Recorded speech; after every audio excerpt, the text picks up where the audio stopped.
다자이 오사무, 인간 실격, 서문. 나는 그 사나이의 사진을 석 장 본 적이 있다. 한 장은 그 사나이의 유년 시절이 나거나 해야 할까?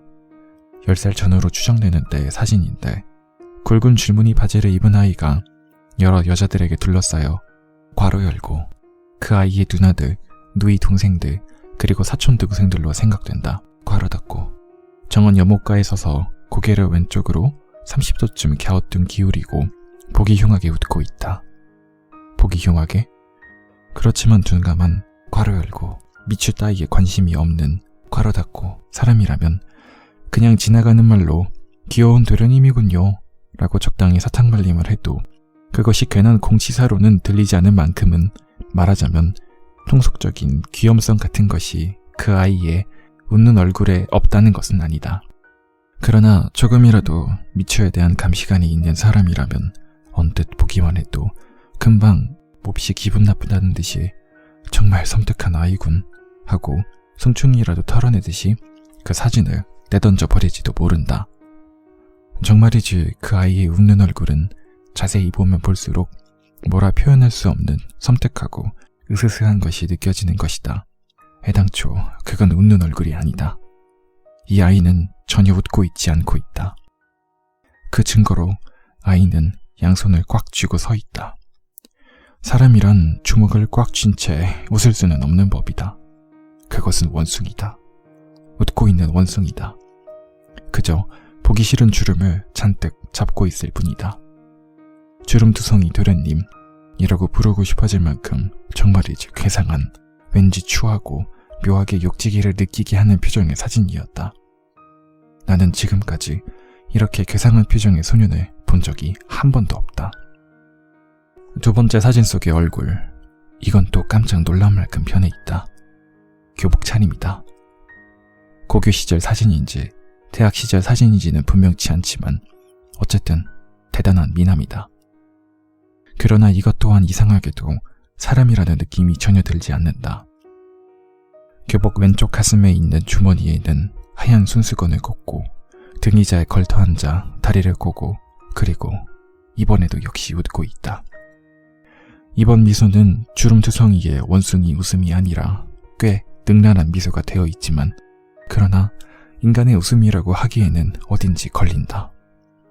피의 무게랄까, 생명의 깊은 맛이랄까, 그런 충실감이 전혀 없는 새처럼 가벼운 것이 아니라 그야말로 깃털처럼 가벼운 그냥 하얀 종이 한 장처럼 그렇게 웃고 있다. 즉 하나부터 열까지 꾸민 듯한 느낌이 드는 것이다. 겉멋이 잔뜩 들었다고 하기에는 뭔가 부족하다. 경박하다고 하기도 그렇다. 규태를 부리고 있다고 하는 것도 부적절하다. 멋쟁이라고 하는 것도 물론 부적합하다. 게다가 자세히 뜯어보면 여자 같은 미모를 가진 이 학생한테서도 역시 어딘지 악몽 비슷한 섬뜩한 것이 느껴지는 것이었다. 나는 지금까지 이렇게 이상한 미남을 본 적이 한 번도 없다. 또 다른 한 장의 사진이 가장 기괴하다.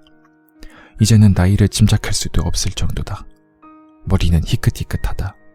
그런 남자가 몹시 더러운 방 괄호 열고 방 벽이 3군데 정도 허물어져 내린 것이 그 사진에 뚜렷하게 찍혀 있었다. 괄호 닫고 한쪽 구석에서 작은 화로에 양손을 쪼이고 있는데 이번에는 웃고 있지 않다. 아무런 표정이 없다. 말하자면 쭈그리고 앉아 화로에 양손을 쪼이다가 그냥 그대로 죽어간 것 같은 정말로 기분 나쁘고 불길한 냄새를 풍기는 사진이다. 이상한 것은 그뿐이 아니다. 그 사진에는 얼굴이 비교적 크게 찍혀 있어서 그 생김새를 자세히 살펴볼 수가 있었는데 이마도 평범, 이마의 주름도 평범, 눈썹도 평범, 눈도 평범, 코도, 입도, 턱도. 그 얼굴에는 표정이 없을 뿐만 아니라 인상조차 없다. 특징이 없는 것이다. 예컨대 내가 이 사진을 보고 나서 눈을 감는다 치자 나는 이미 그 얼굴을 잊어버렸다. 방벽과 작은 화로는 생각나지만 방 주인의 얼굴은 안개가 쓰러지듯 사라져서 아무리 애를 써도 떠오르지 않는다. 그림이 그려지지 않는 얼굴이다. 만화조차도 안 된다. 눈을 뜬다. 아, 이런 얼굴이었지. 이제 생각났다. 이런 기쁨조차 없다. 극단적으로 말하자면 눈을 뜨고 사진을 다시 봐도 생각나지 않는 얼굴이다. 그저 무턱대고 역겹고 짜증나고 나도 모르게 눈을 돌리고 싶어진다.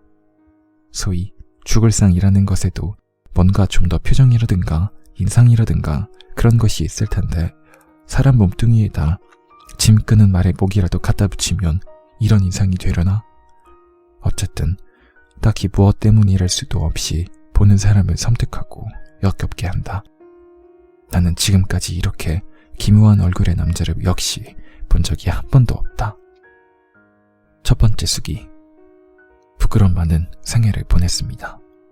저는 인간의 삶이라는 것을 도무지 이해할 수 없습니다. 저는 동북지방의 시골에서 태어나기 때문에 꽤 자란 다음에야 기차를 처음 보았습니다.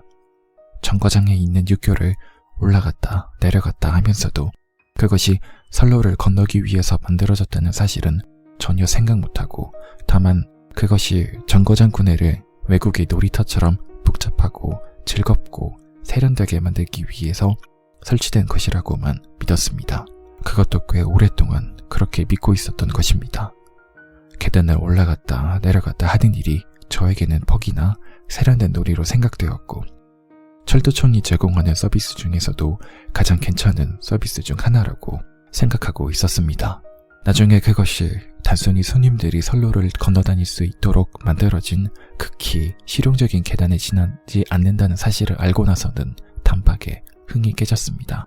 또 어릴 적에 그림책에서 지하철이라는 것을 보았을 때도 그것 또한 실용적인 필요 때문에 고안된 것이 아니라 지상에서 차를 타기보다는 지하에서 차를 타는 편이 별나고 재미있는 놀이니까 라고만 생각했습니다.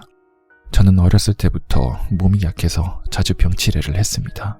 자리에 누워서 요, 커버, 베갯닛, 이불 호청은 정말이지 쓸데없는 장식품이라고만 생각했는데 그것이 뜻밖에도 실용적인 물건이라는 사실을 20살 가까이 되어서야 알게 되었고 곧 인간의 알뜰함에 암담해지고 서글퍼졌습니다.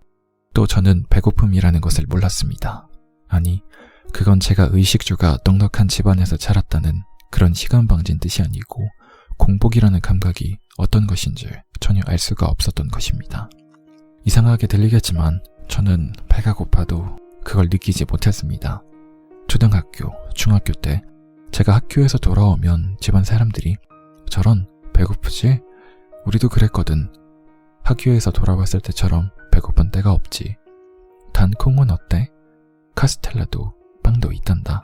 라는 등 법석을 떨었기 때문에 저는 천부적인 아부정신을 발휘해서 아 배고파 하고 중얼거리고는 설탕에 절인 콩을 10알 정도 입에 집어넣었습니다. 그렇지만 공복감이라는 것이 어떤 것인지는 전혀 몰랐습니다. 물론 저도 꽤 잘 먹었습니다. 그러나 배가 고파서 뭔가를 먹은 기억은 거의 없습니다. 특별하다고 생각되는 것, 고급스럽다고 생각되는 것을 먹었습니다. 또 남의 집에 가서 대접받을 때에는 억지로라도 대개 다 먹었습니다. 그래서 어렸을 때 제가 가장 고통스러운 시간은 우리 집 식사 시간이었던 것입니다. 제 시골집에서는 10명 정도 되는 가족 전부가 제각기 독상을 2줄로 마주보게 늘어놓고 밥을 먹었습니다. 막내인 저야 물론 제일 말석이었습니다만 식사하는 방은 어두침침했고 점심 같은 때 10명 남짓 되는 가족이 그저 묵묵히 밥을 먹는 모습은 저에게 언제나 으스스한 느낌이 들게 했습니다. 게다가 시골의 고풍스러운 집안이었기 때문에 반찬도 대체로 정해져 있어서 별난 것, 고급스러운 것 등은 생각도 할 수도 없었고 저에게는 식사 시간이 점점 더 끔찍해졌습니다. 저는 그 어두컴컴한 방의 말석에서 추위에 덜덜 떠는 듯한 기분으로 밥알을 입으로 조금씩 가져다가 쑤셔 넣으며 생각하곤 했습니다. 인간이라는 것은 왜 하루 삼시세끼 밥을 먹는 것일까? 정말 모두 엄숙한 얼굴로 먹고 있군.